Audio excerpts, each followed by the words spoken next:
J'allais donc aux réunions sacerdotales à Flavigny-sur-Ozerain. La première année, en 1972, Monseigneur Lefebvre était en voyage, je n'ai pas venu. L'année d'après, on l'a vu, et en 1974, il nous a prêché une retraite, et puis il nous a encouragé évidemment de garder la bonne messe, etc. Moi, je n'ai jamais accepté de célébrer la nouvelle messe. Et Monseigneur Lefebvre, donc, il nous parlait, nous encourageait. C'est à cette occasion que je lui ai demandé de venir confirmer dans ma paroisse. Et il a accepté, on avait convenu d'une date, et la première date, c'était le 3 septembre 1976. C'était tout juste quelques jours après l'événement de Lille, le 29 août.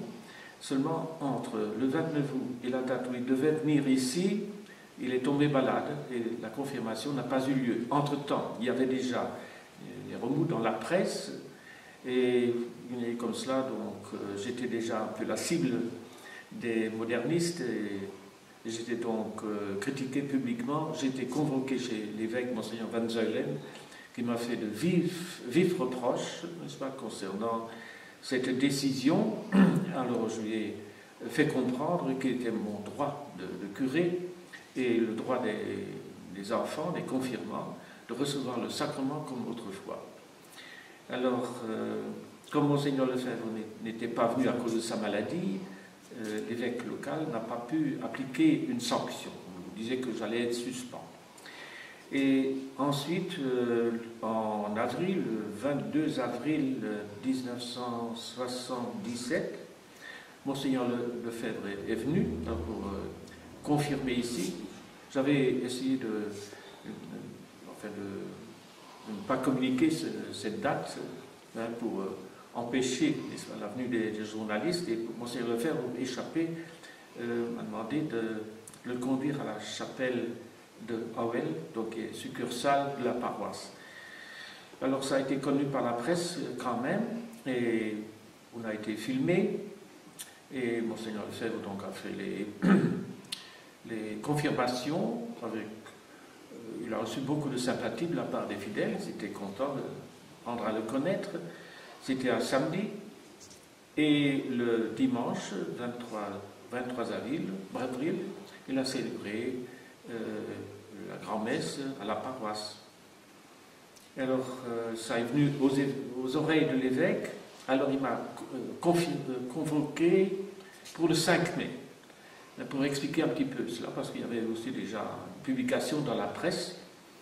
Alors, j'ai expliqué, j'ai demandé un déplacement de date parce que le 5 mai, précisément, j'étais appelé en Allemagne pour faire une conférence sur Saint Pie V. C'était justement la fête de Saint Pie V. Et je me disais en moi-même, la colère de l'évêque va baisser s'il y a encore quelques jours. Il m'a reçu quelques jours après.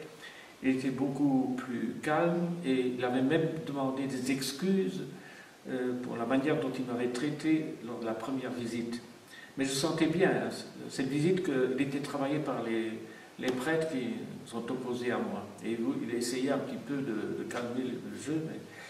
Et il y avait, par exemple, une religieuse de la tradition m'avait rapporté qu'un vicaire de la ville de Liège, lors d'une visite d'évêque dans cette école, avait demandé à table à Monseigneur, et alors, et Steffenshausen, et le curé Chaumeuse, qu'allez-vous faire?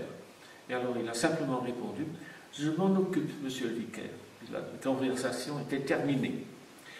Alors, je suis resté en contact avec Monseigneur Lefebvre parce que, non seulement à cause des réunions sacerdotales, mais aussi à cause des ordinations. Je suis allé aux ordinations à Icône à partir de 1977. Et alors, évidemment, il était très content de me voir. Et alors là, nous avons pris contact au sujet du Carmel.